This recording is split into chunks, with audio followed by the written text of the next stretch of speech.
Hello everyone, my name is B. Douglas and welcome back to my channel. A lot of things have been going on lately. One including this is Mr. Jasper. He is our kitten. He is a Bengal cat. He's about 12 weeks old and he's a little bit of an asshole, but we love him nonetheless. He has been finding it really amusing to mess up mommy's writing while she's trying to edit, huh? Yeah. Alright, we're gonna put him down for a little bit because it's kind of psychotic right now. But more than that, I have been trying to focus on editing with A Tainted Light so I can get that out to you guys. I did go ahead and release the July newsletter, which I hope you'll enjoyed. You were able to see upcoming video topics on my AuthorTube, a little sneak peek about some of my work in progresses, as well a little snippet image of A Tainted Light of the book cover coming out. The cover reveal, just so you know, will be July 14th, so make sure you check that out. I really just did the whole like finger point snap thing, so please excuse me. Yeah. But this week has been chaotic for me. So I've been stressed out and I didn't exactly get this video out as soon as I wanted to. So please bear with me. I have a lot going on outside of the writing world and it's taken a lot for me to try and reevaluate my time management, which is hard for me to begin with. So I'm trying, guys, and I do really appreciate those that have been supporting me and still staying around. I mean, you're obviously watching this, so thank you. Thank you so much. It means a lot, because writers are human, and we do have stuff that happens in our lives that is uncontrollable. So thank you again. In today's video, I want to talk to you guys a little bit about love, and not just love, but romance. And unfortunately, romance has been given this stereotype of sexy, steamy books with guys with their shirts taken off and girls, their clothes are falling off. And you have a bunch of just sex scenes and steamy moments that, in all reality, it doesn't happen as often as you think. Wall sex. I have never known anybody to have wall sex as much as book characters do. And as much as you might not think about it, romance is in pretty much everything. While you're not exactly witnessing people, like I said, having these hot and steamy moments constantly, there's romance. You have Game of Thrones, you have ice zombies and dragons and people literally just getting killed off. But there's romance. You've got Dany and Jon Snow. I'm so sorry for anybody that has not caught up on that. My bad. Sorry. And now I feel like the biggest jackass for spilling that spoiler for you guys. So I'm going to stop a little bit and make sure I don't give away spoilers. Hopefully. But there's romance and everything. You have your typical romance books. I mean, Katie Evans writes awesome romance. You have, if you love hockey, Elle Kennedy has the Off-Campus series that has hockey in college. And just, it's romance and there's sports and there's hot hockey players. And I'm in love. I love that series. Highly recommend it. But regardless, there's romance in everything. That's what we're going to focus on today. How romance gets put into writing, how to write it, and how it is portrayed in books, movies, TV shows, everything.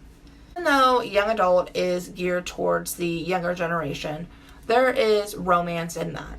It's usually more of the quirky high school crush or stand-in boyfriend, girlfriend, and they kind of learn to accept one another even though they might be in two different cliques in high school. But there's still little pieces of romance.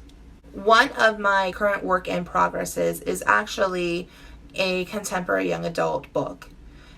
And as much as I didn't think romance would be a big part of it, there's still romantic qualities that I've been getting in there. And it's completely different than A Hollow Cry. A Hollow Cry is more of a new adult, more for like anybody in their 20s or older, anybody pretty much. But there's sex and there's love and there's romance. But it's a completely different type of romance than what I'm writing in with this young adult. As a writer, it is extremely important to find out what audience you are writing for. Because you are not going to have these steamy wall sex scenes with people in high school who are like freshmen, or if you're writing a middle school 8th grade 7th grade geared book, it's not gonna happen. But doesn't mean that there can't have romantic qualities. You're gonna pass a note, there's a text, somebody brings a flower, you sit out in the freaking backyard and watch stars all night. It's a little bit of romantic quality. While you have a younger audience, that doesn't mean that it has to be a fully rated G book. You can have romantic qualities. They can make out. They can have sex. They can. But you have to understand the world you're writing in, the audience that you're trying to target, and make it realistic for them. There have been several books as a reader, I mean, I've got plenty of them, as you can see, that the romantic relationships that they have in the books aren't necessarily geared to the world that the characters are in, and that's confusing as all get out.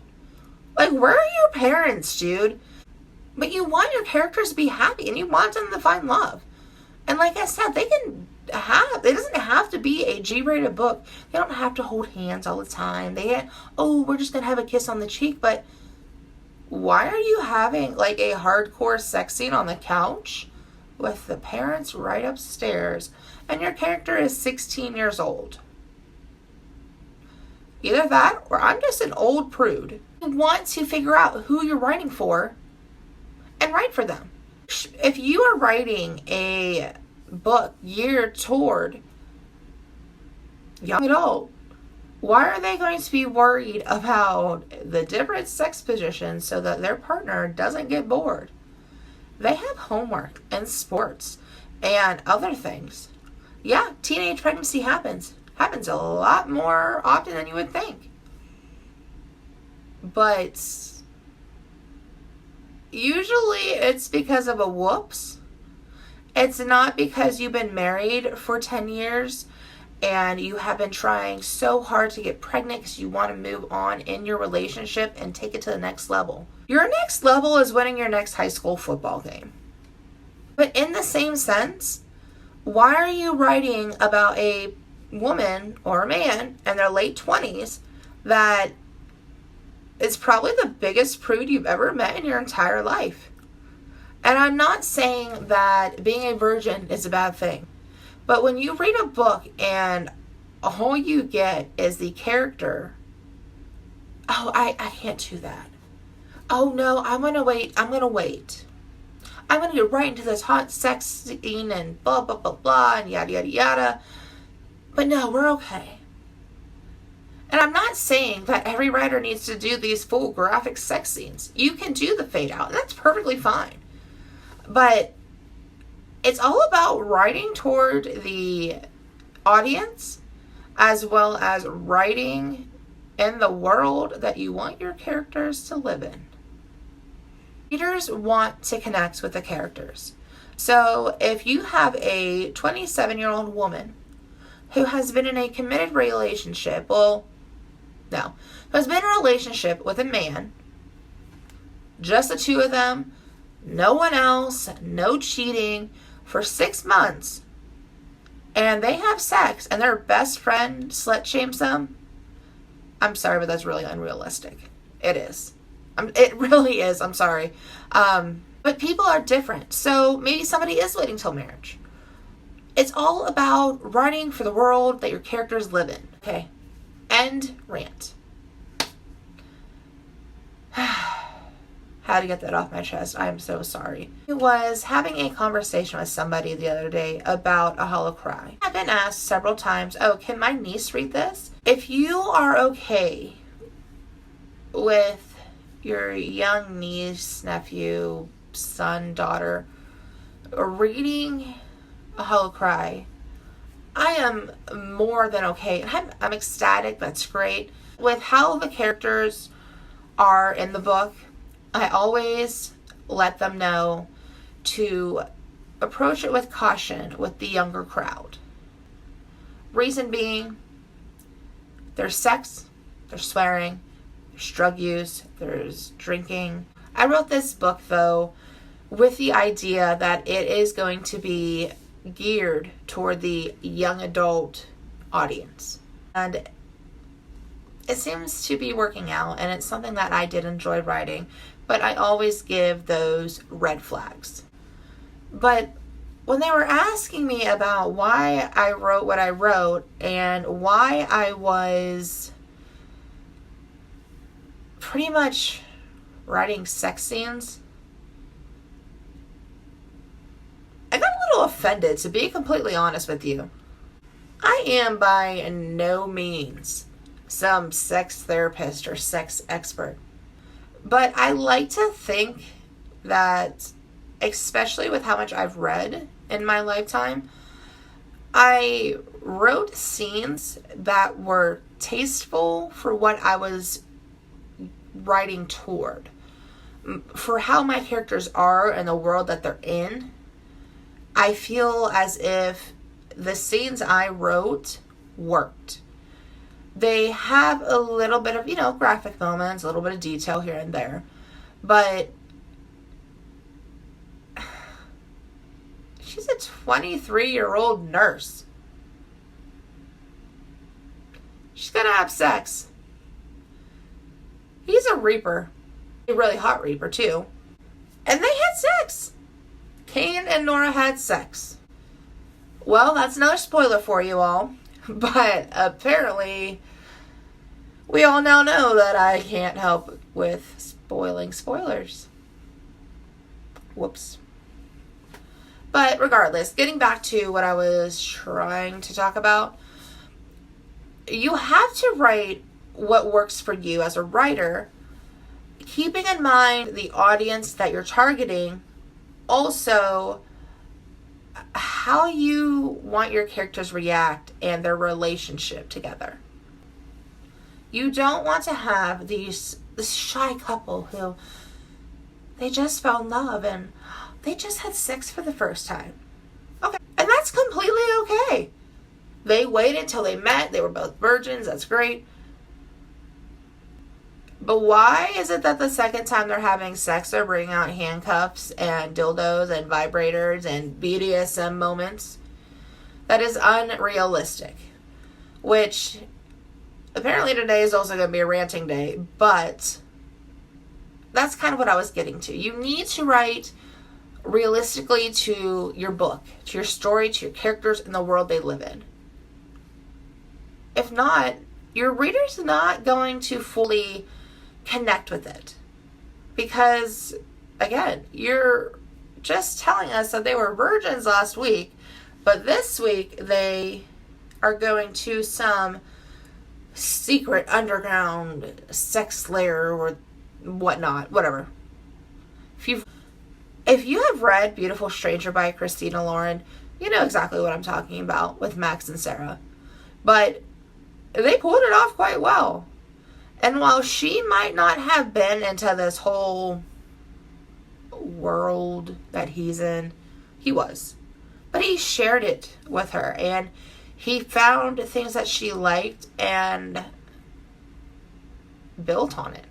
And they had one of the most twisted sex lives that I have ever heard of, but it works for them.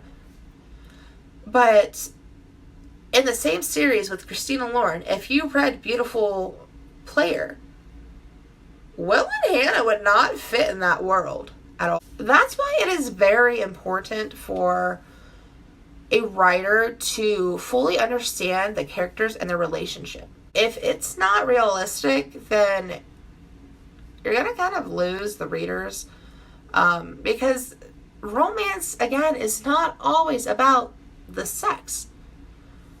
Dinner and wooing and flowers or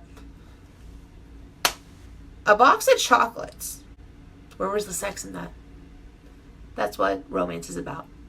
It is more than just sex. It is a hand holding. It is to getting to know each other. It is the date nights.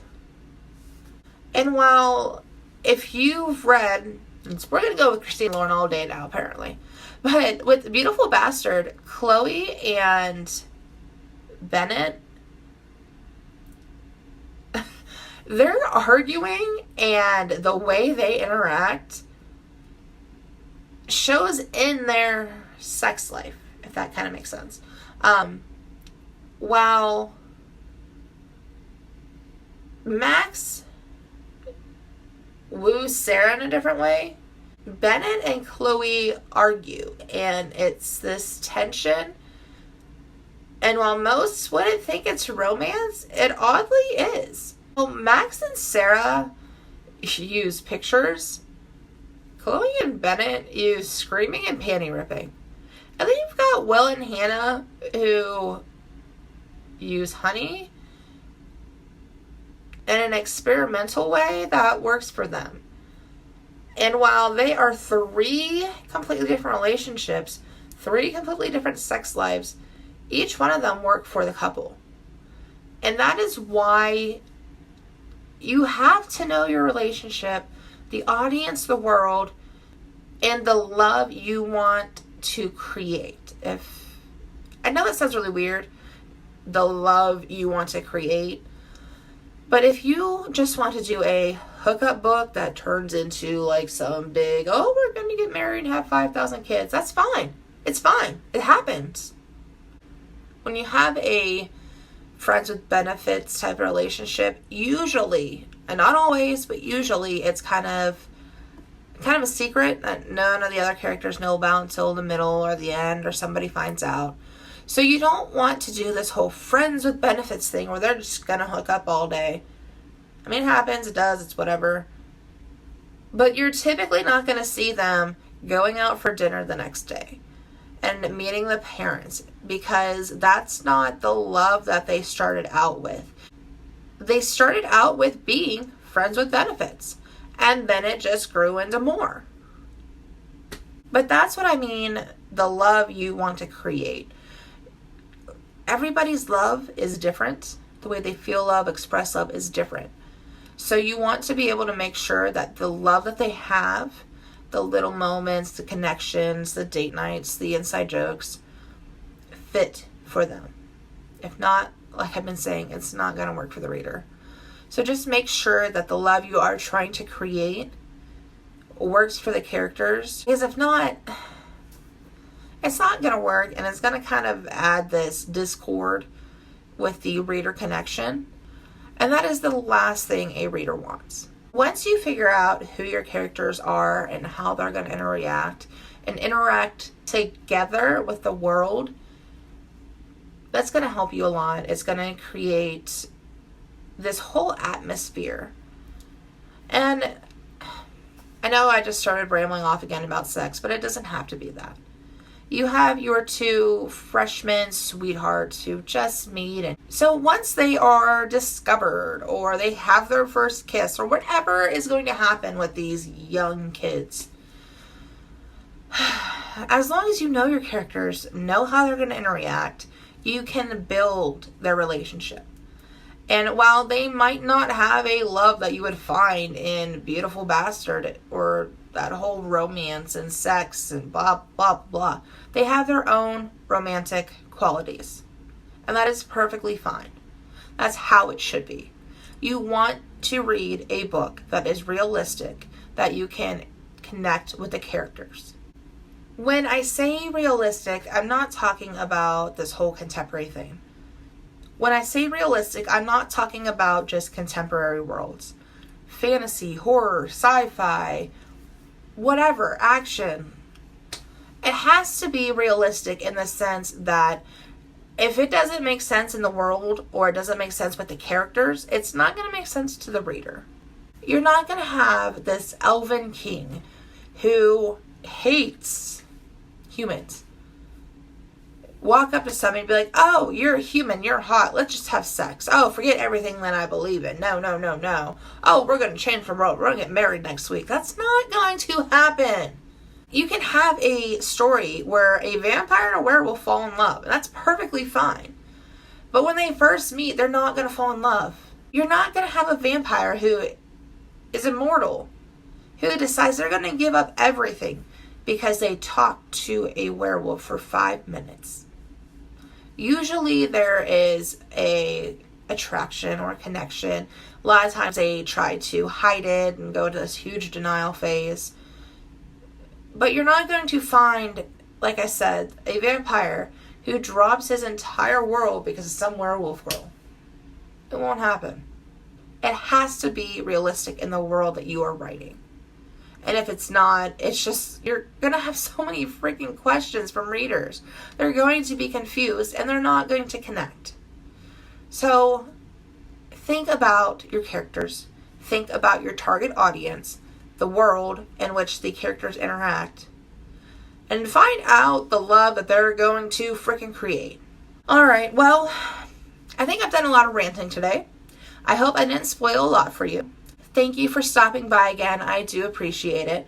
If you want to go ahead, right below, I'm going to include several links, including my author site, where if you haven't already, you can go ahead and subscribe to the monthly newsletter. The next one will be coming out August 1st.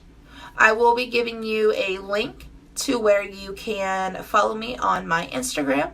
And big news, I'm even going to include a link down below where you can get a pre-ordered signed copy of A Tainted Light. Big news, right? I am pumped. I'm stressed out, but I'm pumped because in a little over a month, A Tainted Light is going to be released in the world.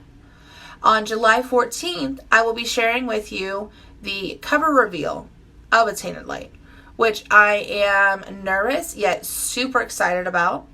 I worked with CT Cover Creations, and I'm just going to shut up because I am going to get myself in trouble and show you guys this cover probably, and I don't want to do that. Not yet. So again, thank you guys for stopping by, and I will chat with you next time. See you all later, busy bees.